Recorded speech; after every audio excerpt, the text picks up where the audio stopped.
This is New School Marketing Podcast for real estate pros, where the very best of real estate reveal their latest systems and strategies.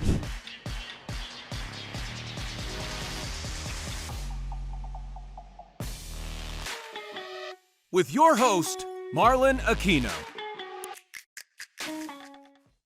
Hey guys, my name is Destiny. I am a loan officer as well as the Director of Business Development and Marketing for the Brandon Martinez team with West Coast Funding. Oh no, I lost you again. No, I'm here. Just Okay. give me the spotlight for a little. Just give me the spotlight. All right, no worries. But yeah, I've been working in real estate since 2015 on the mortgage lending side. So yeah, I have an interesting story with my social media. It's a little bit of a journey, but I'm here to describe it to you guys. No, and I know with all the changes that is happening, obviously post COVID-19, many agents, loan officers, and many other industries are going to have to shift into a more technological techniques and leverage social media more than they've wanted to in the past. So we're excited to hear about that. Can you tell us a little bit about you before you got into real estate? What were you doing? How'd you end up as a lender? So my background, I mean, I was born and raised in San Diego. I went to SDSU. My degree is definitely not related to what I'm doing today. But my degree is in American Indian Studies. My mom and I are Tlingit. It's a random Native American tribe. But yeah, so Cool. I thought that I was going to be working in museum curating. And so I was actually working in Balboa Park at the Museum of Man. But I've always had a background in hospitality. So I was a server for 4 years. And then from there, I ended up transitioning into office managing at a restaurant in downtown. And so from there, I actually started, also, side note, I also worked in nightlife. So that was a huge part of my following and my development and my social media experience. So while I was an office manager, I was also working at 3 different nightclubs. They were all under the same hospitality group. And so then they started expanding into restaurants, which is where I also got my experience there. So yeah, I mean, pretty much for the last decade, I've been working in downtown San Diego in nightlife. And so then from there, I started taking over the social media pages for there was the R&B dancers, I was doing that, Don Cheeto. And then that gradually turned into Volcano Rabbit. But at that time, I remember thinking that I wanted to transition out of the hospitality industry. And so I ended up interviewing to be an office manager for West Coast Funding, which is a mortgage brokerage. And that was in 2015. So at that point, I didn't really know much about real estate at all. I just knew that there was, it's a pretty lucrative industry. So that was obviously appealing. I was pretty much just overworking in restaurants and whatnot. So from there, that's where I met Brandon. And then there's also Troy, they're the co-owners of West Coast Funding. And at that time, they didn't really have a social media presence. And so for me, coming from nightlife, I was like, that's all we do. It's like pushing your shifts, pushing, hey, like this Friday, come get a bottle or like whatever, we have this performer, like Yo Gotti is going to be there, come through. So, I feel like nightlife has a different appeal. They're usually at the cusp of everything that's new and exciting. And so you want to push, the big artists that are coming through and encourage people to come in and spend money. So when I came into real estate, I noticed that it was extremely antiquated. Like a lot of what they were doing was very old-fashioned and it was just stiff headshots without really any other info, and so from there I was like, hey guys, do you guys mind if I make an Instagram for you? And they're like, what's Instagram? And so I was like, oh god, here we go. So from there, I started with that. Google Plus was a thing then. I don't know if Google Plus is really a thing now, but I started their pages with that. I also took over their Yelp. And I just started, pushing a lot of the content. I would go around taking pictures of people, do little bios on them to make them more relatable. Because the biggest thing for me is that when I see a lot of people in real estate, they come off very stiff, very stagnant, very much like, here's this house I just sold. And that's not very interesting.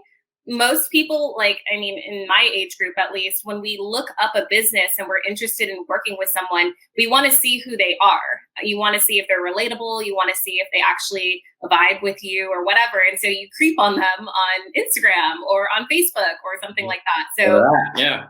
Yeah. And so you also want to see if there's any reviews, any testimonials, like any positive feedback from other people like me, you know, if I want to work or associate myself with that person. And considering that real estate, you know, if buying a home is one of the biggest transactions in your life. So that's a lot of trust. And I feel like trust can easily be established once you have a social media presence and people get to know you a little bit better, or they think they get to know you. I mean, I guess it really depends on how open you are on your platforms, which in my case, I've always been pretty open. So I actually had to change my platform. And I know my audience definitely got a little bit like, what is this? Now she's into real estate and telling me about loans and credit. No, it was definitely a transition because I used to do Ring Girl. You know, I was an aerial like artist. I did, you know, all that kind of cool stuff. And so my audience was built off of that. You know, I used to do a lot of photo shoots. And the thing is like bikini shoots are cute, but you eventually age out. And the thing is, like, you have to develop a career for yourself that's going to have longevity. And so for me, I've always had a pretty professional background in the sense, like, I've always been really good at talking to people and always had a daytime job. And so a lot of people don't know that, though. A lot of my audience that I got from doing nightlife stuff and related to that, they didn't know that, oh, the model has a brain. That's so weird. Like, she actually went to college. That's so weird. Human bias. It's a pleasant surprise, I would like to think. So, but yeah, and then like even some of my hobbies ended up helping me later, or at least today. So back in 2011, I had started my channel, my YouTube channel. I thought I was going to be a beauty guru. Wrong. But, you know, I just like to experiment with things that a lot of people weren't really comfortable doing at that time. And so I've always been super creative. Always loved making content. And so that's really helped me in today's like field. So, you know, working in real estate, I got my license in 2018. I was just going to ask you that. Yeah. How long? Okay. 2018. Nice. So I got my NMLS in 2018. And then I also got my real estate license also in 2018. So that was like the beginning and the tail end. So and you've done all of this. I mean, you're right. Like, well, it's in 2 years, right? Is that what you're saying? Because we've got some realtors that have been doing this for, right, 20, some 30 years and wish they had even a fraction of the following that you have. Yeah. In social media, because what they don't understand is I have an agent that closed 11 deals so far this year. And out of the 11, seven, where's the camera? 7 were from Instagram. That to me is mind blowing because I don't think people really understand that when you humanize your page, like what you're talking about, you start tapping into, like you're saying, their psyche, into the things that they like, and that then leads into, well, I could do business with this person because they're relatable. And I think that's a missing factor in social media is that agents don't make themselves seem relatable enough to or human enough to people, like you're saying. Yeah, they can come off a little bit stiff, and especially when you just see the same houses or posts and it becomes very repetitive and kind of boring. So, I mean, that was a huge thing with like, again, like you have to look at angles and see what keeps people interested. And, you know, that's actually moving into what I started doing with videography. So my company is lucky enough to have Jason and Forrest, who Jason I had met in nightlife also. And that was the thing, is that he's a very different videographer in the sense that, you know, he came from nightlife and then also has he's self-taught, knows, you know, all of this stuff. He's done the research himself, bought all of this equipment and really just started investing in producing, you know, a lot of these videos and content. And he and I work really closely together creatively, like the Clueless skit that we came up with. You know, I always come up with a lot of favorites. One of my favorites. Yeah, I mean, it's my favorite movie, like from when I was little, and I was just like, how can we make this mortgage? And so like, you know, that was something where, you know, I just run over the script. I'll look at a lot of the lines from movies. We did a Sopranos one with Brandon, you know, and it's just stuff like that. People love things like that. They love something that's going to be a little bit more creative, a little bit different than like, these are the rates. This is, you know, this is. Yes. And if I don't know if y'all can see it, but this is the video here. You have to You have to definitely check it out on Instagram. It's amazing. Yeah. It'll bring back so many memories too, just from the movies. So definitely check it out. It's great. It's amazing. Yeah, so that's actually one of my favorite ones that we did. We were thinking about doing a Mean Girls one. Just a lot of the stuff that like people just love entertainment and they love to, if you can include informational content and just kind of blend it together, that's ideal. So, I mean, a lot of people get bored with what's out there and the people are not thinking outside of the box. And again, I would like to attribute a lot of my creativity from seeing, things that we did in nightlife. Because I don't know how we convince people to buy bottles that you could just get at Costco for like thousands of dollars and then just be like, yeah, that's the experience, Guilty, I've done it. I tell you, I don't know how it happens, but before you know it, you end up there and you're like, well, yeah, suddenly your bill's like $8,000 and you're like, so how did this happen? Like these are like Costco bottles, but at the same time, that's marketing. That's really good marketing. So yeah, but that's amazing. I always tell with everyone that I work with, you have to get creative at the top of the funnel, meaning when people don't know of you and you're trying to attract new leads, yeah, the best way to do that is to hit them with the things that they like, the things that maybe you like. Yeah. Realtors sometimes post luxury cars that they're into and whatnot, and a lot of times they end up getting customers based on their interests, like the cars they like and the brands they follow online. So what you're doing is amazing because you're building an audience really of people who, a very small percentage might be ready right now, and then two, the biggest factor, which is then when people that aren't ready now but will be later, they'll have you already in their mind when they're ready to go buy, and that's something that you can't replace. Yeah, definitely. And I definitely think that there's something to be said about the advantage of having a videographer full time. I mean, that's huge. Like we're able to do something that a bunch of other lenders aren't able to do for their agents. Because a huge part of our relationship with agents is being able to provide a service for them, which is, obviously we have the Sprinter. That was huge. Like, we have a really decked out Sprinter. There's another one that we have that's supposed to be delivered shortly. But that was huge in bringing their clients, not having to drive, not trying to like figure out where they're going or whatever. You're sitting there with your agent. You're in a Sprinter van, you have champagne, like, you have all the like little party lights and whatnot. Yeah. And it's just a different experience. And it's easy to market that kind of stuff because most people are attracted to luxury. Like you were saying, I've noticed a lot on YouTube. There's a lot of, the guys, entrepreneur guys who are like, oh, like, how did I get this Lamborghini or whatever? But for me, especially when it comes to women in real estate and talking with, the girls that I interview, I'm like, so tell me the harsh realities of working in real estate, because I feel like there's so many people that are just like huge commission checks, but it's not immediate. That's the thing. That's a huge part of this, is that you really have to invest. You have to have you really should have savings. Like you should have something that you can fall back on. I mean, that's why a lot of people do part-time work while, working in real estate until they're established.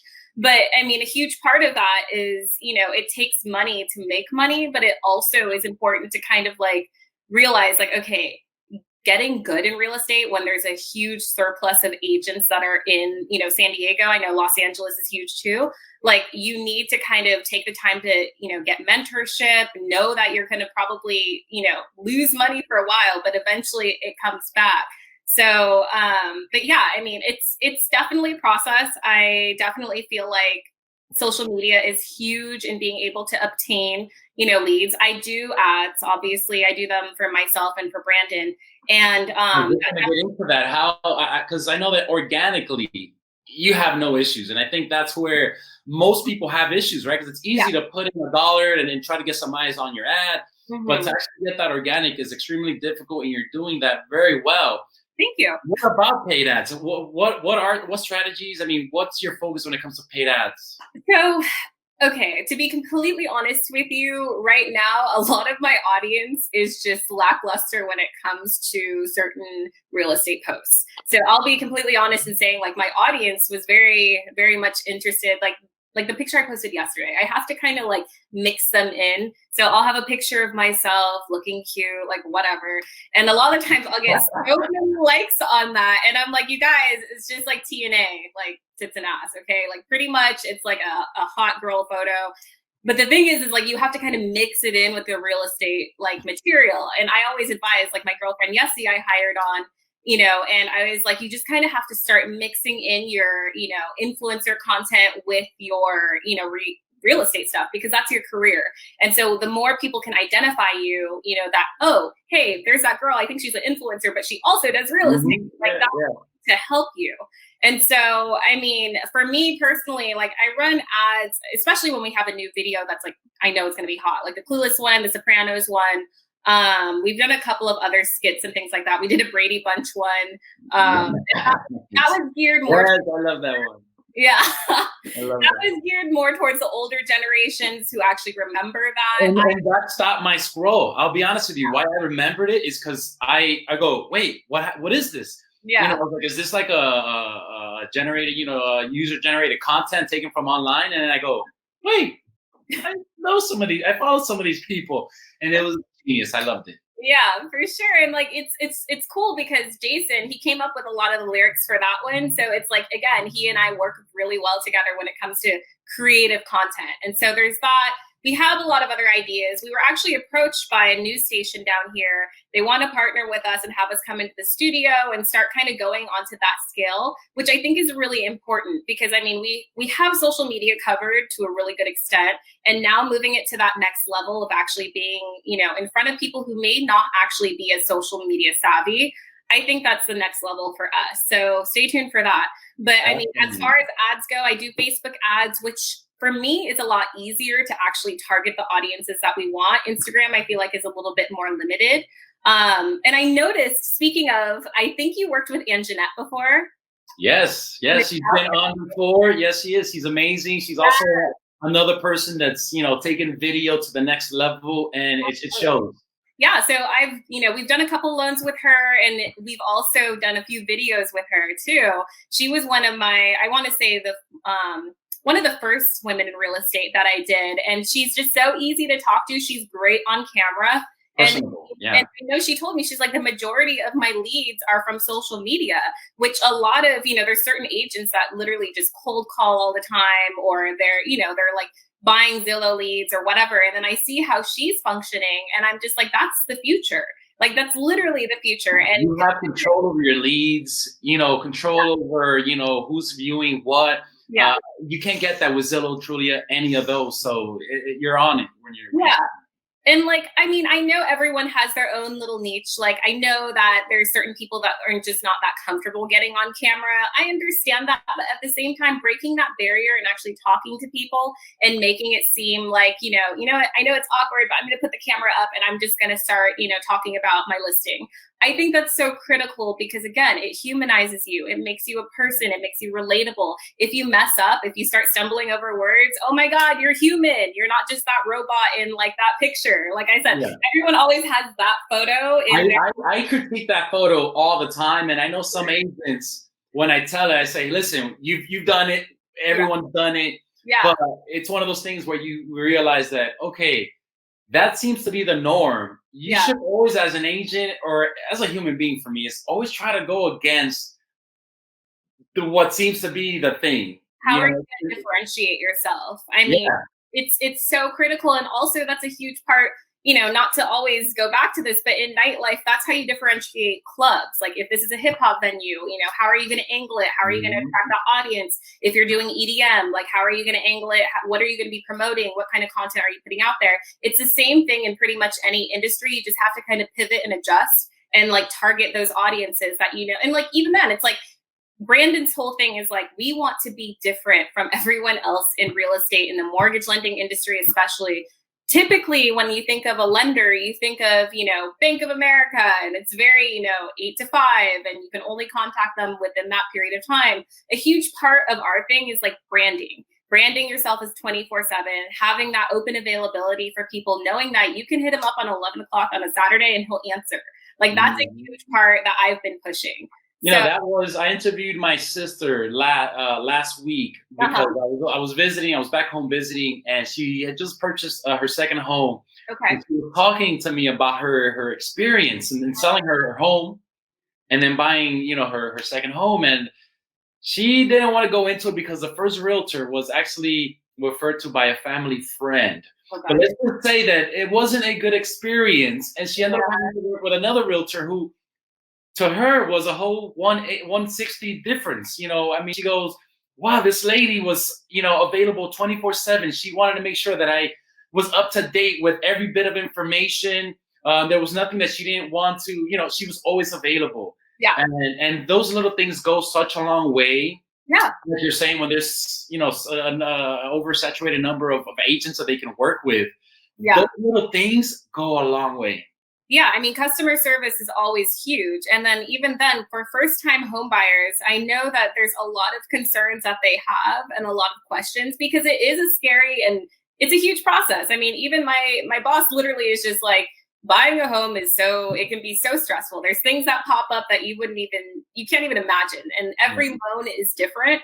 And so every scenario is different. Their credit scores are going to be different than someone else's income, you know, and like their debt to, you know, their income ratios are different than other clients. So it's like, there's so many different scenarios, but the best thing you can possibly do is just over communicate. I think I stress that so much. It's just like, even if I don't really have an update for you yet, if we're still waiting on something or the appraisal, or if it's something escrow related, it's just like, let's just pick up the phone and have a conversation. How are you feeling about things? What are you worried about? You know, what are your concerns? You know, just listening to your client is one of the most integral parts of being successful in this industry. And so understanding their concerns, I mean, one of the things that, you know, I think we were talking about this in your questions, but like, you know, first-time home buyers typically have a fear of the process. One of the best things to do, like, I love making informational content regarding like what's to happen, what's coming up. And, you know, some people may not be quite ready for that, but it's all available on social media. You can go back through the videos and find that information.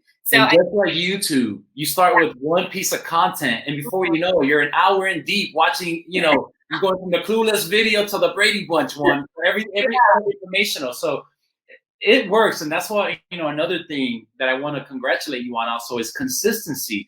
Because you could do these things once in a blue moon, and I've seen some agents that they do, but because maybe access to video or who knows what, they don't have the consistency and never get to build up that momentum they need in order to see the success coming in.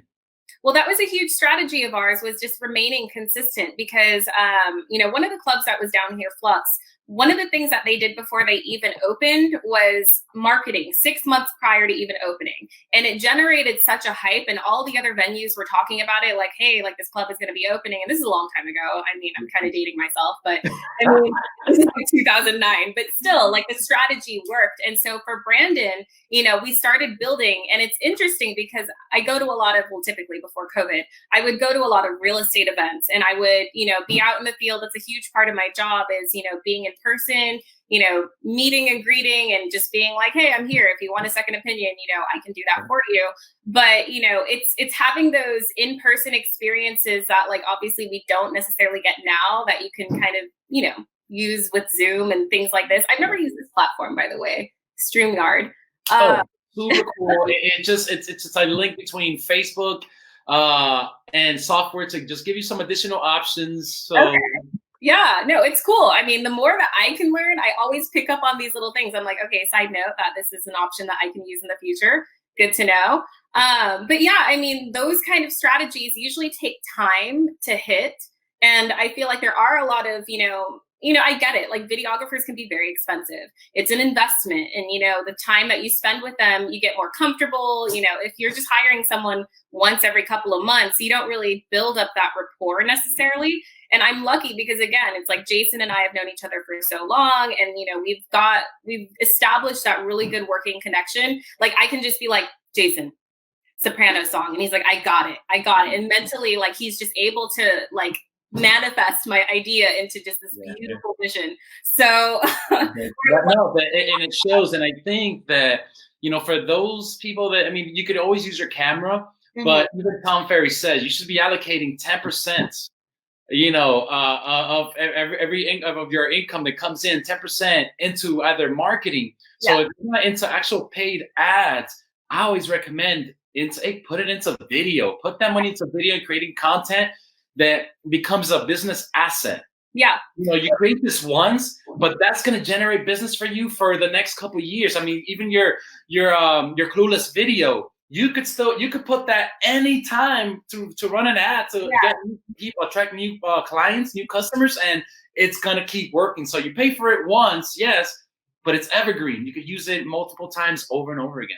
100%. And like right now, with rates being where they are, it's like historic lows. This is the time to be taking advantage. And, refinancing saves you money. Refinancing is a really great opportunity to get cash in your pocket or do that remodel that you're interested in doing. And so having this kind of store of videos, like it works. It's really great. I can keep running that ad later on in the future. So it's a really good investment. And I feel like, again, like people are scared. People don't know when it comes to home buying. There's a lot of different options out there. What I'm trying to do is, relay the information that they need, make sure that it's correct and in compliance, but also just, provide, this is like who my team is. This is who we are. We're literally as goofy on camera as we are off. So it's like we're relatable, but we also know what we're talking about. We have the experience, my boss is 17 years in this industry. It's crazy. Like he actually knows all the ins and outs. And to own the company and actually have a little bit more control over what he can do with rates makes us extremely exceptional compared to a lot of our competition, who also doesn't want to invest in like video content or anything like that. So yeah, there's gonna be people trying to always shorten what they do, and then they'll suffer the results of that. Yeah. But I wanted to get into also, you work with other realtors. I mean, what do they come to you? You go to them, and especially with your ideas with the videos and bringing them on as well. That's amazing.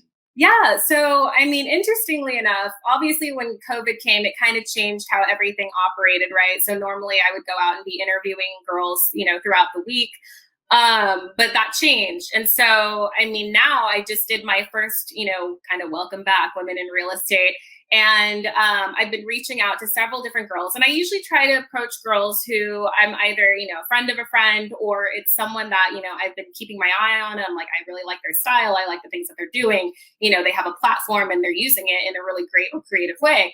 And it's interesting because now I'm at a point where like, women are like, thank you so much for reaching out to me. This is an honor. And I'm like, oh my God, like I'm actually now, like, and it's cool because when I do go to in-person events, people are like, I see all your videos. I see ads of your videos, or, I love that women in real estate you did with Sonia or whatever.